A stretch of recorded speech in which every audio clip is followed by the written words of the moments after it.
ወደ እግዚአብሔር በቁጣው ወደ አጠፋቸው የሰዶምና ገሞራ ተብለው የተጠቀሱ የሰዶም ሀገር ማለት ነው።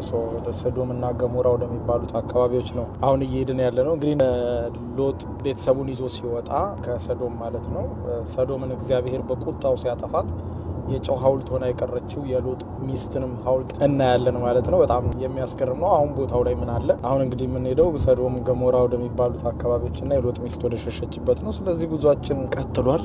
ኦኬ እንግዲህ ከረጅም ጉዞ በኋላ እዚህ ጋር ደርሰናል። እንግዲህ ጆርዳኖች እንደሚያምኑትና እንዳስቀመጡት ከሆነ እዚህ ጋር የምታዩት የድንጋይ ካብ የሎጥ ሚስት ናት ብለው ነው እነርሱ የሚያምኑት ማለት ነው። እንግዲህ እግዚአብሔር ሎጥን ከሰዶም ለቀህ ውጣ ሲለው ለቆ ሚስቱንና ቤተሰቦቹን ይዞ እየወጣ ባለበት ሰዓት ወደ ኋላ ዞራችሁ አትዩ ተብለው ነበረ። ምክንያቱም ሰዶምን እግዚአብሔር እሳት እያዘነበ እያነደዳትና እየጨረሳት ስለነበረ ወደ ኋላ አትዩ የተባለ ወደ ኋላ ሳያይ ከቤተሰቦቹ ጋር እየሄደ የሎጥ ሚስት ግን ምንድን የሆነው ብላ ጓግታ ለወሬ ስትዞር የጨው ሐውልት አድርጎ አስቀራት ነው የሚለው። በዚህም ደግሞ የሎጥ ሚስት ይቺ ናት ብለው ያሳያሉ ጆርዳኖች። የሎጥ ሚስት ብላችሁ ሰርች ስታረጉ ቦታውም የሚመራችሁ ችኛዋን ቦታ ነው። እዚህ ስፔሲፊክ ፕሌስ አስፋልት ዳርቻ ነው። በነገራችን ላይ ምንም ነገር የለው፣ አስፋልት ዳርቻ ነው። እንደምታዩት የሙት ባህር አቅራቢያ ላይ ነው። እንግዲህ ይሄ ተራራው ከሆነ እዛ ላይ ጂኦግራፊው ላይ እንደሚናገረው ከሆነ ዞራ ስታይ የነበረውና ያኔ እግዚአብሔር እሳት አዝንቦ የጨረሳቸው ቦታ የሰዶም ከተማ ይሄ እንደነበረ ነው የሚናገረው። እነሱ ከከተማው ወጥተው በተራራው ሄደው ወደ ዋሻው እንደገቡ ይናገራል።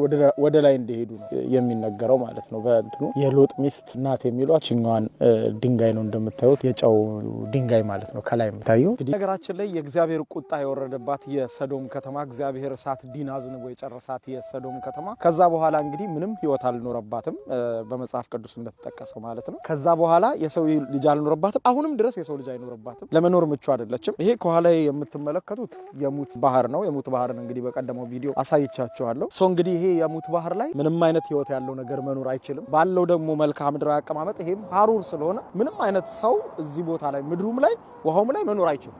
በጣም አደገኛ የሆነ ቦታ ነውና በመጽሐፍ ቅዱስም ታሪኩ ተጠቅሷል እንግዲህ የሰዶም ከተማ። ስለዚህ የሰዶም ከተማ ይሄ ነው ብለው ነው የሚያሳዩን። እንግዲህ የኔ ማስጎብኛ ያመጣኝ እዚህ ነው። ኢንተርኔትም ቼክ ሳረግ የሰዶም ከተማ በጆርዳን በኩል ይሄ ነው። ሎጥስ ዋይፍ የሚል ደግሞ ተራራም እንዲሁ ደግሞ አከራካሪ ነው። በእስራኤል ውስጥም በፊሊስጤም በኩልም ስትመጡ ሶስት ቦታዎችን የሎጥ ቦታዎች ናቸው ወይም ደግሞ ሎጥስ ዋይፍ ተብሎ የሷ የጨው ሐውልት የሆነችበት ተራራ ነው በሚል የሚነገሩ ሶስት ቦታዎች አሉ። ሶስቱም እንግዲህ አከራካሪ ናቸው። ለየትኛውም ማስረጃ የለውም ይሄ ነው የሚባለው። ዋናው ግን ቦታው ነው። ቦታው የተቀራረበው ቦታ እንግዲህ መጽሐፍ ቅዱስ ላይ የሚጠቅሰው አንዱ ከቦታዎቹ የተቀራረቡት አንዱ ይሄ ነው ማለት ነው። ስለዚህ በዛ በእስራኤል በኩል ስትሄዱ ደግሞ ሎጥስ ዋይፍ የሚሏትን ተራራ የሆነ ስዕል ሁሉ የተሳለበት በሞዛይክ ስዕል ስለው ያሳያሉ ቦታው ላይ። ይህ ታሪክ የተጠቀሰው እንግዲህ በመጽሐፍ ቅዱስ በኦሪት ዘፍጥረት ምዕራፍ 19 ከቁጥር 1 ጀምሮ ነው። ላንብብላችሁ። ሁለቱም መላእክት በመሸ ጊዜ ወደ ሰዶም ገቡ። ሎጥም በሰዶም በር ተቀምጦ ነበር። ሎጥም ባያቸው ጊዜ ሊቀበላቸው ተነሳ፣ ፊቱንም ደፍቶ ወደ ምድር ሰገደ። አላቸውም፣ ጌታዎቼ ሆይ ወደ ባሪያችሁ ቤት አቅኑ፣ ከዚያም እደሩ፣ እግራችሁንም ታጠቡ፣ ነገ ማልዳችሁም መንገዳችሁን ትሄዳላችሁ። እነርሱም በአደባባዩ እናድራለን እንጂ አይሆንም አሉት። እጅግም ዘበዘባቸው። ወደ እርሱም አቀኑ፣ ወደ ቤቱም ገቡ። ማዕድ አቀረበላቸው፣ ቂጣንም ጋገረ፣ እነርሱም በሉ። ገናም ሳይተኙ በዚያች ከተማ የሰዶም ሰዎች ከብላቴናው ጀምሮ እስከ ሽማግሌው ድረስ በስፍራው ያለው ሕዝብ ሁሉ ቤቱን ከበቡት። ሎጥንም ጠርተው እንዲህ አሉት፣ በዚህ ሌሊት ወደ ቤት የገቡት ሰዎች ወዴት ናቸው? እናውቃቸው ዘንድ ወደ እኛ አውጣቸው አሉት። ሎጥም ወደ እነርሱ ወደ ደጅ ወጣ፣ መዝጊያውንም በኋላው ዘጋው። እንዲህም አለ፣ ወንድሞቼ ሆይ ክፉ ነገር አታድርጉ። እነሆ ወንድን ያላወቁ 2 ሴቶች ልጆች አሉኝ። እነርሱን ላውጣላችሁ፣ እንደወደዳችሁም አድርጓቸው። በእነዚህም ሰዎች ብቻ ምንም አታድርጉ፣ እነርሱን በጣሪያዬ ጥላ ስር ገብተዋልና። እነርሱም ወዲያ ሂድ አሉት። ደግሞም እንዲህ አሉ፣ ይህ ሰው በእንግድነት ለመኖር መጣ፣ ፍርዱንም ይፈርድ ዘንድ ይፈለጋል። አሁንም በአንተ ከሱ ይልቅ ክፉ እናደርግብሃለን። ሎጥንም እጅግ ተጋፉት፣ የደጁንም መዝጊያ ለመስበር ቀረቡ። ሁለቱም ሰዎች እጃቸውን ዘርግተው ሎጥን ወደ እነርሱ ዘንድ ወደ ቤት አገቡት፣ መዝጊያውንም ዘጉት። በቤት ደጃፍም የነበሩት ሰዎች ከታናሻቸው ጀምሮ እስከ ታላቃቸው ድረስ አሳወሯቸው። ደጃፉንም ለማግኘት ሲፈልጉ ደከሙ። ሁለቱም ሰዎች ሎጥን አሉት፣ ከዚህ ሌላ ማን አለ? አማችም ቢሆን ወንድ ልጅም ቢሆን ወይም ሴት ልጅ ብትሆን በከተማይቱ ያለህን ሁሉ ከዚህ ስፍራ አስወጣቸው አሉት። እኛም ይህንን ስፍራ እናጠፋለን፣ ጩኸታቸውም በእግዚአብሔር ፊት ትልቅ ሆኗልና እናጠፋው ዘንድ እግዚአብሔር ሰዶናል አሉት። ሎጥም ወጣ፣ ልጆቹንም ለሚያገቡት ለአማቾቹ ነገራቸው። አላቸውም፣ ተነሱ፣ ከዚህ ስፍራ ውጡ፣ እግዚአብሔር ይችን ከተማ ያጠፋልና ላማቾቹ ግን የሚያፌዝባቸው መሰላቸው። ጎህም በቀደደ ጊዜ መላእክትም ሎጥን ተነሳ፣ ሚስትህንና ከዚያ ያሉትን ሁለቱንም ሴቶች ልጆችህን ውሰድ፣ በከተማይቱ ኃጢአት እንዳትጠፋ እያሉ ያስቸኩሉት ነበር። እርሱም በዘገየ ጊዜ እግዚአብሔር ስላዘነለት እነዚያ ሰዎች የእርሱ እጅ የሚስቱንም እጅ የሁለቱንም የሴቶች ልጆችንም እጅ ይዘው አወጡትና ከተማይቱ ውጭ ያስቀመጡት። ወደ ሜዳም ከወጣቸው በኋላ እንዲህ አለው፣ ራስህን አድን፣ ወደ ኋላም አትይ፣ በዚህ ዙሪያ ሁሉ አትቁም፣ እንዳትጠፋ ወደ ተራራው ሸሽተህ አምልጥ አሉት። ሎጥም አላቸው፣ ጌታዎቼ ሆይ እንዲህስ አይሁን፣ እነሆ ባሪያን ፊትህን ሞገስህን አግኝቷልና ነፍሴንም ለማዳን ያደርግልኝም ምሕረት አብዝተሃልና ክፉ እንዳያገኝና እንዳልሞት ወደ ተራራ ሸሽቼ አመልጥ ዘንድ አልችልም። እነሆ ይቺ ከተማ ወደ እርሷ ሸሽቶ ለማምለጥ ቅርብ ናት፣ እርሷም ትንሽ ናት። ነፍሴን ለማዳን ወደ እርሷ ሸሽቼ ላምልጥ፣ እርሷ ትንሽ ከተማ አይደለችምን? እርሱም አለው፣ የተናገርሃት ከተማ እንዳላጠፋት እነሆ በዚህ ነገር ለመንኸኝ፣ ተቀብዬሃለሁ። በቶሎ ወደዚያ ሸሽተህ አምልጥ፣ ወደዚያ እስክትደርስም ድረስ ምንም አደርግ ዘንድ አልችልም። ስለዚህ የዚያችም ከተማ ስም ዞአር ተባለ። ሎጥም ወደ ዞአር በገባ ጊዜ ፀሐይ በምድር ላይ ወጣች።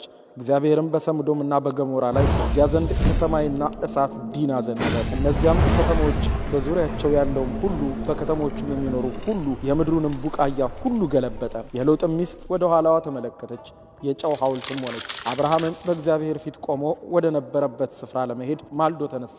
ወደ ሰዶምና ወደ ገሞራ በዚያች ሀገር ወዳለው ምድር ሁሉ ተመለከተ። እነሆም የሀገሪቱ ጢስ እንደ እቶን ጢስ ሲነሳ አየ። እግዚአብሔርም እነዚያን የአገር ከተሞችም ባጠፋ ጊዜ አብርሃምን አሰበው። ሎጥም ተቀምጦበት የነበረውም ከተማ ባጠፋ ጊዜ ከዚያ ጥፋት መካከል ሎጥን አወጣው። ሎጥም ከዞአር ወጣ። በዞአርም ይቀመጥ ዘንድ ስለፈራ ከሁለቱ ሴቶች ልጆቹ ጋር በተራራ ተቀምጦ በዋሻም ከሁለቱ ሴቶች ልጆች ጋር ተቀመጠ ተብሎ እንግዲህ ታሪኩ በዝርዝር ተጽፏል በዚህ በመጽሐፍ ቅዱስ ኦሪት ዘፍጥረት ምዕራፍ 19 ላይ ማለት ነው። እንግዲህ ያ ቦታ ይሄ ከኋላ የምትመለከቱት ቦታ እንደሆነ ነው የሚጠቀሰው ማለት ነው መጽሐፍ ቅዱስ ላይ። እንግዲህ ሰዶማውያን በዚያ ጊዜ የሚያደርጉት ነገር ሁሉ በአሁኑ ሰዓት በምድራችን ላይ እየተደረገ በመሆኑ ነው። ቃሉም ከነዚህ ተነስቶ ባይብል ላይ ከነበረው የሰዶም ከተማ ሰዎች ተነስቶ ነው ሰዶሞች የሚያደርጉት ድርጊት እየተደገመ ነው በሚል እንግዲህ ግብረ ሰዶም ወይም ደግሞ የሰዶሞች ድርጊት ተብሎ ለዚህ ለግብረ ሰዶማውያን ስም የተሰጠው ማለት ነው። ስለዚህ እዚህ ጋር አጥር አለ። በነገራችን ላይ ይሄ አጥር ወደ ዴድ ሲ እንዳትወድቁ ነው። እዚህ ጋር የሙት ባህር እንደምታዩት ከስር ስለሆነ ሰዎች እንዳይወድቁ ነው። ከዛ በኋላ እንግዲህ ይሄ የሙት ባህር እንደተፈጠረ ነው የሚነገረው። የሙት ባህርም ሆነ መሬቱም ምድሩም ምንም አይነት የሰው ዘር የሚያኖር አይደለም፣ ሀሩር ነው። አሁን እንኳን ለቆምንበት ፀሐዩ በጣም ነው የሚጨፈጭፈው እንደምታዩት። እዚህም ላይ እንግዲህ ተራራው ይሄንን ይመስላል። ሎጥስ ዋይፍ የሚሏት ይሄንን ነው። እስቲ ዙም እናድርገዋል። ኦኬ ይቺ ናት ነው የሚሉት። እንግዲህ እዚህ ጋር ሰዎች መጥተው የተለያየ ፎቶ ይነሳሉ፣ ማስታወሻ ያስቀራሉ በየሰዓቱ ማለት ነው። ይመጣሉ፣ ብዙ ሰዎች ይመጣሉ። ይኸውላችሁ የቱር ባሶችም ይመጣሉ ይሄንን የሎጥ ሚስት ተራራን ለማየት ማለት ነው። የሎጥ ሚስት የጨው ሐውልት የሆነችበትን ተራራ ለማየት ከመጽሐፍ ቅዱስ ውስጥ በነገራችን ላይ በጣም ከሚገርሙኝ ፓወርፉል ወርዶች መካከል ወደ ኋላ አትይ የሚለው ቃል ነው። ይሄ የኦሪት ዘፍጥረት ምዕራፍ 19 ላይ የተጠቀሰውና ለሎጥ የተነገረው በኋላም ያንን ወደ ኋላ አትዩ የሚለውን ትእዛዝ ጥሳ የሎጥ ሚስት ወደ ኋላ ስትዞር ጨው ሐውልት የሆነችበት ቃል ማለት ነው። እግዚአብሔር እያወጣችሁ ከሆነ ጥፋት ከሆነ ነገር እያወጣችሁ ከሆነ ወደ ኋላ ማየት ማለት ብዙ ጊዜ ይሄ በመደበኛው ህይወታችን ነው ቶሊ ማለት በዚያ ጊዜ ስለተጠቀሰው ቃል ብቻ ሳይሆን መጽሐፍ ቅዱስ ላይ የተጠቀሱ እንግዲህ እያንዳንዱ ነገሮች ህይወት እንደሆኑ ታውቃላችሁ። ዛሬ ድረስ ቃሎቹ ያገለግላሉ፣ የህይወት መሰረት ናቸው። በጣም ያስገርመኛል መጽሐፍ ቅዱስና ወደ ኋላ አትይ ሲባል እግዚአብሔር ከሆነ ነገር ከሆነ ውድቀት ከሆነ ሞት ከሆነ ሽንፈት ከሆነ ማቀርቀር እያነሳችሁ የሆነ ቦታ እያወጣችሁ ከሆነ ወደ ኋላ አትመልከቱ። የሆነ ነገር እየተሳካላችሁ ከሆነ እኔ አነቃቂ ንግግር ተናጋሪም ሰባኪም አይደለም፣ ግን በቃ ከሆነ ነገር ውስጥ እያወጣችሁ ከሆነ እግዚአብሔር ይሄ ማለት ለሁሉ እንዲደርስልኝ የምፈልገው መልእክቴ ነው። በቃ የሆነ ነገር ጉዞ ላይ ጆርኒ ላይ ከሆናችሁ የሆነ እየወጣችሁ ከሆነ እያሸነፋችሁ ከሆነ እየተሳካላችሁ ከሆነ ወደ ኋላ ይሄውና ያንን ትቼ ወጥቼ ይሄውና እንዲነበርኩኝ እንደዛ ነበርኩኝ ምንም ልንሆን እንችላለን። ትናንትና የትናንትናችን እየተደመሰሰ ባለበት ሰዓት ወደ ትናንትና መዞር የለብንም። ትናንት ልንቀጥፍ እንችላለን፣ ትናንትና ልንሰበር እንችላለን፣ ትናንትና ኃጢአት ልንሰራ እንችላለን፣ ትናንትና ልናጠፋ እንችላለን፣ ትናንትና በደቦ ዓለም ሊደበላለቅ ይችላል። ዓለም በእኛ ላይ ሊነሳ ይችላል። ዓለም በጥፋታችንም ሆነ ያለ ጥፋታችን ሊወነጅለን ይችላል። ሁሉ ሊተባበርብን ይችላል። ሁሉ ነገር ወደኛ ሊሆን ይችላል። ነገር ግን እግዚአብሔር እያወጣን ከሆነ ጸሎታችን እየተሰማ ከሆነ መንገዳችንን ወደ መውጣት እየጀመረን ከሆነ አርነት ከሆነልን የምሬን ነው የምላችሁ ወደ ኋላ በፍጹም አትመልከቱ። ወደ ኋላ ስትመለከቱ ብዙ ነገር ያከትማል። ወደ ኋላ ካያችሁ ብዙ ነገር ያደክማል፣ ያጠፋል ወደ ኋላ ማየት።